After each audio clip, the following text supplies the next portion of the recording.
warahmatullahi wabarakatuh.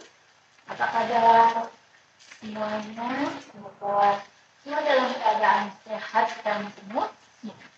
Oke, sebelum kita mulai pembelajaran kita hari ini, kita berdoa dulu semoga kita bisa diberi kelancaran, kemudian diberi kemudahan dan bisa memanfaatkan apa yang kita pelajari untuk kehidupan kita sehari-hari. Doa mulai.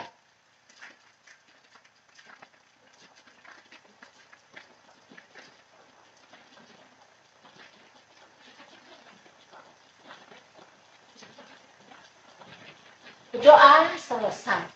Nah, mengingatkan ya, ini semuanya masuk ya, masuk dan dalam keadaan sehat serta penuh semangat. Mengingatkan ini video kedua ya untuk modul 1. Kemarin sudah kita pelajari ya, mengingatkan, sekedar mengingatkan untuk tujuan pembelajaran dari modul 1 tentang teriak dan gaya.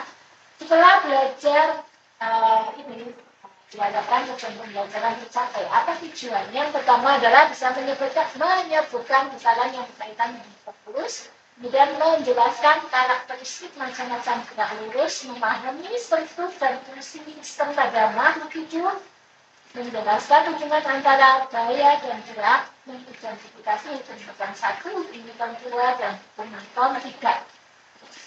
Profil pelajar Pancasila yang diharapkan muncul dari kegiatan belajar mengajar ini adalah menghasilkan atau kita sesuai secara diri kita yang pastinya. Kata kuncinya adalah gaya gerak yang menjadi sundukan 1, sundukan 2, sundukan 3, jarak dan kecepatan. Yang sudah kita pelajari pada video sebelumnya. Sekarang kita ke macam-macam gerak lurus pada suatu benda. Ya. Jadi ada 2 jenis gerak lurus yang dapat terjadi. Ini lagi hujan, kalau suaranya kurang semoga bisa dengar ya. Macam-macam gerak lurus pada suatu benda. Ada 2 jenis gerak lurus pada suatu benda. Apabila ditinjau dari lintasannya. Ya, ada gerak lurus beraturan dan gerak lurus berubah peraturan atau nah, kalau persamaan antara gerak lurus dan gerak lurus tidak beraturan, persamaannya itu sama-sama di apa? Sama-sama di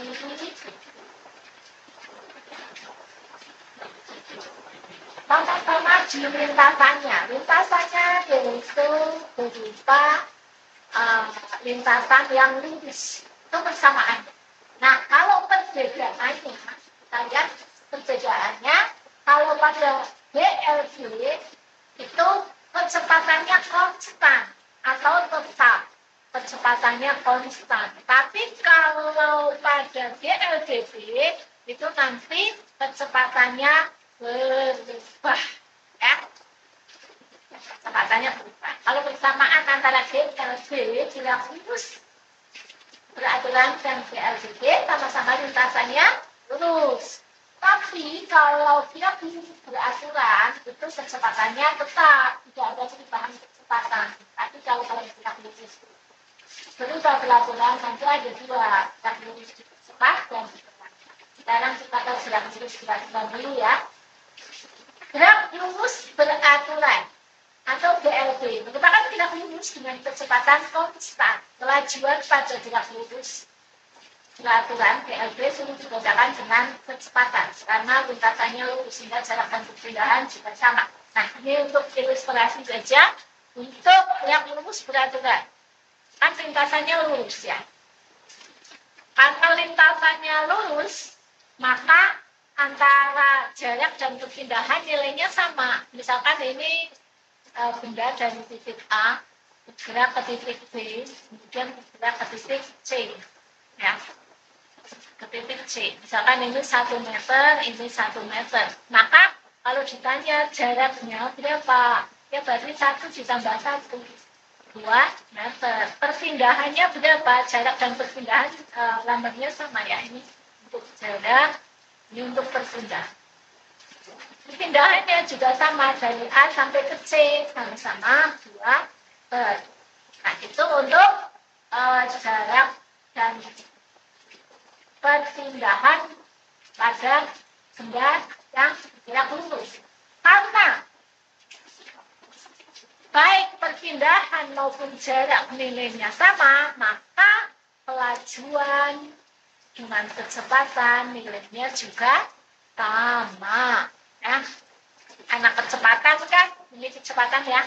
Kecepatan kan perpindahan perbandingan perpindahan dengan waktu. Sedangkan untuk pelajuan sama-sama V itu adalah jarak dibagi waktu. Ya. Jarak dibagi waktu. Nilainya sama karena S-nya sama, maka nilainya sama baik untuk pelajuan maupun kecepatan. Oke. Nah, ini pada gerak lurus pada artinya. Sekarang kita gambarkan grafik ya. Grafik pada gerak lurus beraturan. Kita ini hanya ada 2 grafik ya. Saya gambarkan nanti saya maaf kalau naga ini perubahan kecepatan terhadap perubahan waktu. Jadi tidak ada perubahan kecepatan. Grafiknya seperti ini ya. Kecepatan dan waktu ini konstan. Kecepatannya konstan. Kan ada lagi grafik berikutnya adalah perubahan jarak terhadap waktu. Jarak bisa S, bisa X ya. Ini waktu. Jadi jarak pertama ditempuh dengan waktu pertama, jarak kedua ditempuh dengan waktu kedua.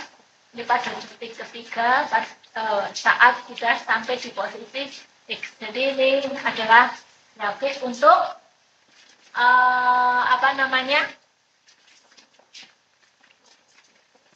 jarak terhadap waktu. Tapi kecepatannya, jarak kecepatan terhadap waktu, kecepatannya tidak begitu. Yang kecepatannya tetap.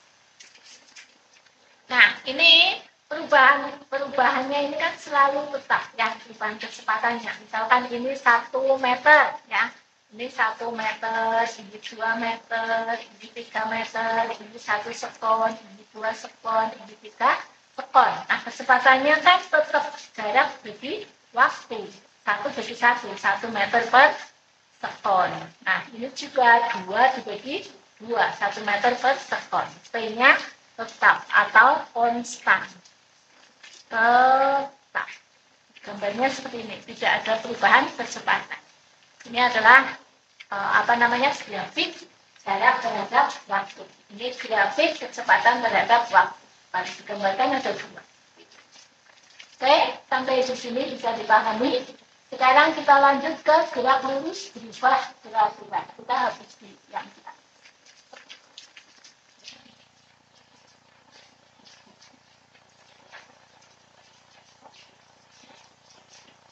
Terus ya.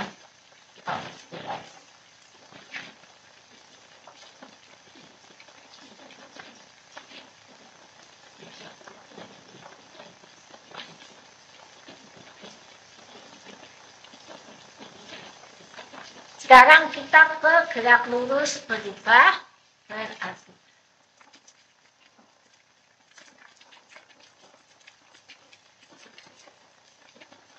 Jadi kalau ada yang mau ditanyakan, silahkan tanyakan di kolom komentar ya.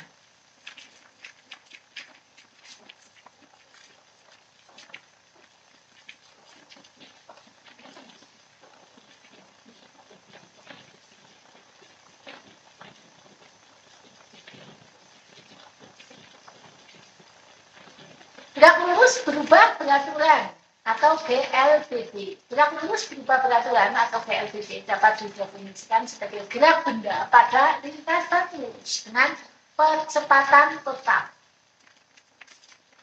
Gaya yang terlibat pada ini percepatan lambangnya A ya.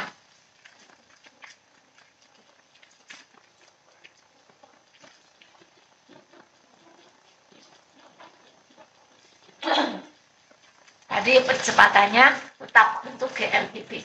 kecepatan lambangnya A. Ini tetap.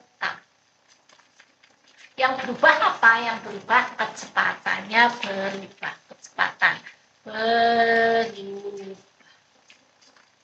Kalau pada GLB tadi kecepatannya tetap, ya. Tapi kalau pada GLBB kecepatannya berubah.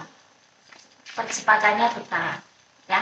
Maksudnya apa? Maksudnya perubahan kecepatannya selalu konstan, tidak ada perubahan selalu tetap, ya, misalnya. Nah, ini nanti kita lihat di sini, ya. Yang namanya ini apa? Ini percepatan tadi, ya.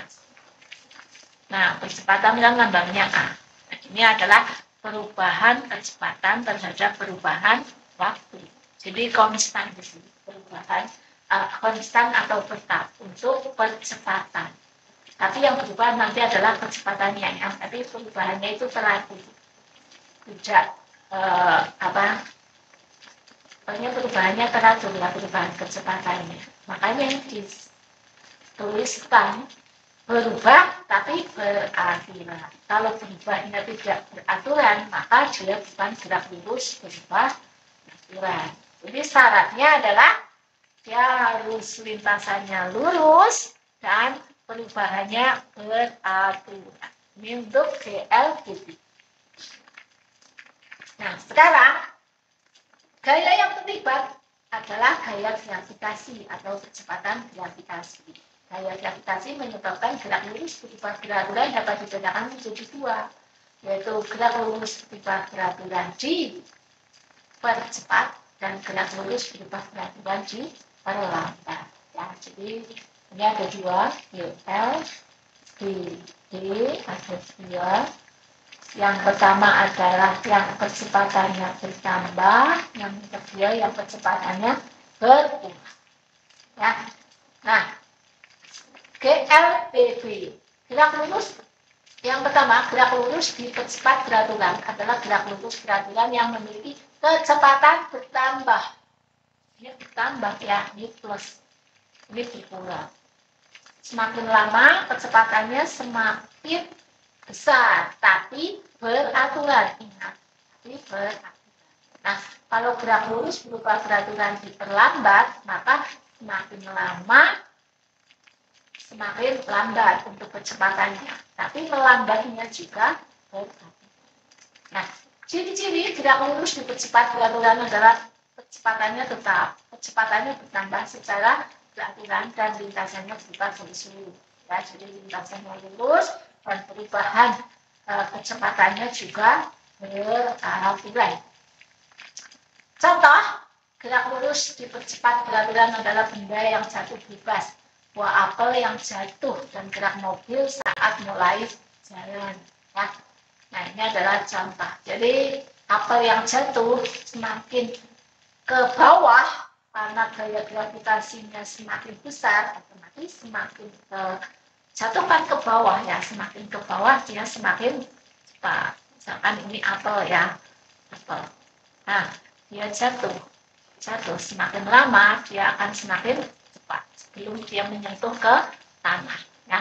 Karena di sini ada gaya gravitasi bumi. Gaya gravitasi bumi kan semakin benda semakin dekat dengan sumber gravitasinya, maka dia akan semakin kuat menarik. Karena semakin kuat menarik, maka gerakannya semakin cepat. Nah, itu rumus yang berlaku. Ini ada VT sama dengan V0 ditambah AT. Nah, VT adalah kecepatan akhir. Kan yang tadi yang berubah pada gerak lurus berubah, yang berubah kecepatannya. Nah, jadi ini ada kecepatan akhir, ada kecepatan awal. Yang tetap adalah A. A ini untuk percepatan, ya. Jadi bagaimana kita menggunakan persamaan ini, nanti kita lihat ke contoh-contoh soal, ya. Ini ada persamaan yang bisa digunakan untuk menyelesaikan permasalahan pada gerak lurus berubah beraturan dipercepat. Yang pertama adalah VT sama dengan V0 ditambah AT. VT adalah kecepatan akhir, satuannya meter per sekon. V0 adalah kecepatan awal, satuannya meter per sekon, sama-sama percepatan. Ini adalah percepatan, satuannya meter per sekon pangkat 2 ya. Kemudian ini T adalah waktu ya. Kemudian ST adalah jarak perpindahan akhir ya, atau posisi akhir ST, jarak perpindahan ya. V0 dikali T ditambah setengah AT pangkat 2 dan PT adalah percepatan akhir, PT kuadrat kuadrat ditambah 2A kali S itu jarak S pada saat T ya, S pada saat jarak ini. Kemudian untuk gerak lurus ini lebih jelasnya nanti contoh soal ya. Kemudian gerak lurus diperlambat beraturan adalah gerak lurus beraturan dengan kecepatan berkurang secara teratur. Jadinya ada kata kurang kecepatannya berkurang secara teratur. Lintasannya lurus. Kemudian ciri-ciri gerak lurus berkurang beraturan adalah lintasannya lurus, kecepatannya berkurang secara aturan dan lambatannya bernilai negatif. Jadi kalau ada tanda negatif, berarti dia mengalami perlambatan. Ya, ini untuk persamaannya, perbedaannya dengan gerak lurus yang dilakukan lebih cepat kalau bijinya adalah tambah pada jumlah ditambah AC, maka di sini jumlah dikurang AC, kemudian ST-nya juga dikurangi. Ini juga dikurangi. Semoga apa yang saya sampaikan bisa dipahami. Kalau ada pertanyaan silakan ditanyakan. Nah ini soal-soalnya, tugasnya silakan dikerjakan ya. Kerjakan. Kemudian ada tugas kelompoknya silakan berusaha untuk kerjakan. Kalian bisa mencari sumber informasi dari manapun ya, baik dari internet, dari teman, dari buku, dan lain-lain. Silakan cari informasi yang itu dengan permasalahan yang ada. Kemudian setelah ini dikerjakan, kita sebelum masuk materi selanjutnya, silakan dibaca dulu gerak pada makhluk hidup ya. Selain membaca dari materi ini, juga kalian bisa mencari informasi dari manapun yang mendukung materi ini. Ya. Saya kira untuk video kali ini cukupkan sampai sini. Nanti kita lanjut ke video selanjutnya, yaitu kita mempelajari tentang gerak pada makhluk hidup. Nanti untuk latihan soal kita ada di video tersendiri ya. Oke. Kurang lebihnya saya minta maaf, tetap semangat bekerja. Semoga apa yang kita pelajari bermanfaat untuk kehidupan kita dan kehidupan orang lain. Ya. Saya ini, assalamualaikum warahmatullahi wabarakatuh.